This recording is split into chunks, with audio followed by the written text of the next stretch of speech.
இதில் ஃபஸ்ட்டு ஒரு 5 கொஷின் அப்படியே நம்ம ஸ்கூல் புக்கில் இருக்கக்கூடிய கொஷின் அப்படியே எடுத்துக்கிடுறோம். அதெல்லாம் ஓரளவு எக்ஸாமில் கேட்டது ஒரு மாடல் கொடுத்துருப்பேன். சொல்லுங்கள், முதல் 10 ஏழெண்களின் சராசரி என்ன? அப்படின்னா நம்ம ஏழெண்ணா எதுலேருந்து ஆரம்பிக்கும்? நேச்சுரல் நம்பர்னா ஏழெண்கள்லாம் எதுலேருந்து ஆரம்பிக்கும்?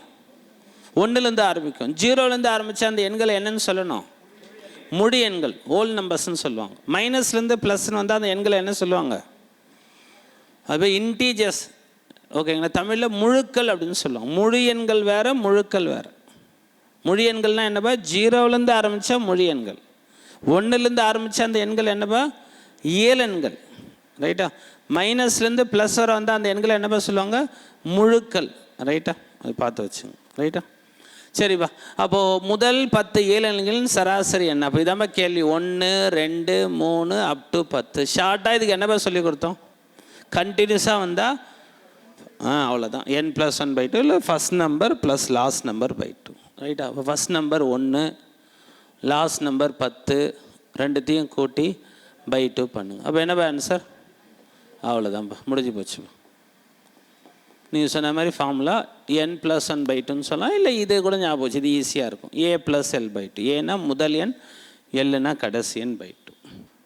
ரைட்பா. அடுத்த கேள்விக்கு என்னவா பண்ணணும்? டிவைட் பண்ணணுமா மல்டிப்ளை பண்ணணுமா? சொல்லுங்கள் சொல்லுங்கள். டிவைட் பண்ணணுமா மல்டிப்ளை பண்ணணுமா? சராசரின்னு கேட்டால் டிவைட் பண்ணணும், மொத்தம்னு கேட்டானா மல்டிப்ளை பண்ணணும். இப்போ சொல்லுங்கள், டிவைட் பண்ணணுமா மல்டிப்ளை பண்ணணுமா? மல்டிப்ளை தான் பண்ணணும். ஏன் மல்டிப்ளை பண்ணுறம்பா? அவன் என்ன கொஷின் கேட்டிருக்கான்? மொத்த விற்பனை விலை. அதாவது ஒரு 15 புக்கு இருக்கான்பா, அது சராசரியாக ஒவ்வொரு புத்தகத்தையும் என்ன விலைக்கு அவன் சேல் பண்ணியிருக்கான்? 235 ரூபா. சும்மா இப்படி ஞாபகம் வச்சு, ஒரு புத்தகத்தோட மதிப்பு 235. இப்போ எத்தனை புத்தகங்களை சேல் பண்ணுறா? 15 புத்தகங்கள். அப்போ ஒன்று 235 ஆட் பண்ணிட்டே வந்தீங்கன்னா 15 புக்ஸோட காஸ்ட்டை கண்டுபிடிச்சிடும். அப்போ ஆட் பண்ணுறத விட எது ஈஸி?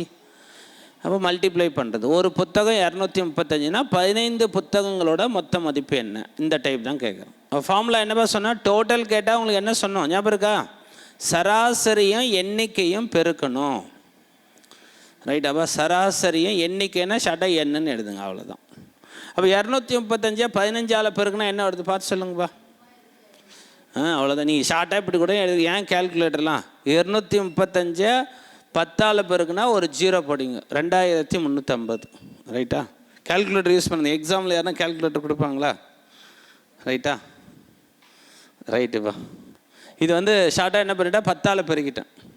அப்புறம் மீண்டும் 5னா அதில் பாதிப்பா. அதில் பாதி என்னப்பா? 11 2 22, மிச்சம் 1, 150ல் பாதி 75. அவ்வளோதான், 1175. இப்போ ஆட் பண்ணுங்கப்பா. 5 12க்கு 2 5 எவ்வளோப்பா? 3525. கரெக்டாக இருக்கா?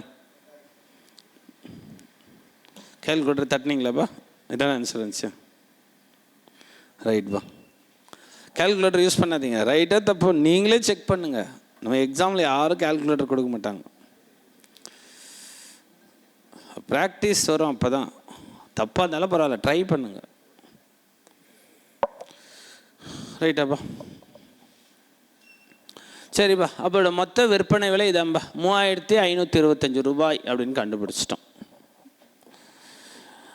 ஓகே, இது ஈஸியாக முடிஞ்சு போச்சு. அடுத்த கேள்வி பாருங்கப்பா. இதில் எத்தனை எண்கள் கொடுத்துருக்கான் பாருங்கப்பா. 2 9 5 4 4 8 10. மொத்தம் எத்தனை நம்பர்? 2 3 4 5 6 7. இந்த 7 நம்பரோட சராசரி எப்படிப்பா கண்டுபிடிக்கணும்? சராசரினா எல்லாத்தையும் ஆட் பண்ணணும் பை 2. இல்லை, எப்போ 2னா முதல் எண் ப்ளஸ் கடைசி எண். பொது வித்தியாசம் வந்தால் தான் அந்த பாயிண்ட்டு. இதெல்லாம் பொது வித்தியாசம் அப்படி வரலையே பாருங்கள், செக் பண்ணுங்கள். ஃபஸ்ட் நம்பர் 2, அப்புறம் 4, அப்புறம் மீண்டும் 4. பாருங்கள், பொதுவாக இன்க்ரீஸ் ஆகும். அப்போ எல்லாத்தையும் ஆட் பண்ணணும். ஆட் பண்ணுங்கப்பா. 2 + 9 என்னப்பா? 11 16 20 24. அடுத்ததுப்பா 32 42பா. அப்போ டோட்டல் 42. இப்போ எந்த நம்பரால் டிவைட் பண்ணணும்? முதல் 7 நம்பர். 42 7ஆல் வகுத்தா சராசரி என்னப்பா?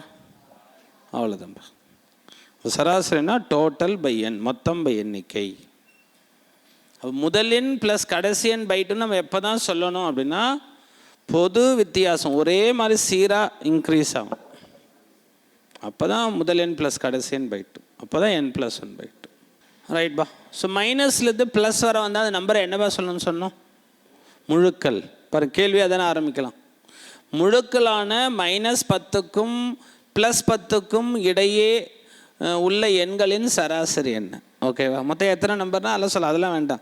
-10லேருந்து +10 வரை எழுதுனா என்ன பார்க்க, ஆட் பண்ணும்போது என்ன ஆகிடும்? கேன்சல் ஆகிடும். -10 +10 -9 +9 -8 +8 எல்லாம் கேன்சல் ஆகிடும். அப்போ ஃபைனல் ஆன்சர் என்ன தான் வரும்? 0. சும்மா எழுதி பாருங்களேன். என்னமா மீனிங்? -10லேருந்து +10 வரை எழுத சொல்கிறான். எழுதிட்டு பாருங்கள், -10 -9 -8 -7 -6 -5 இது எழுதவே வேண்டாம். ஃபைனலாக ஆன்சர் என்ன ஆகும்? 0 -1 ரைட். அடுத்தது 0.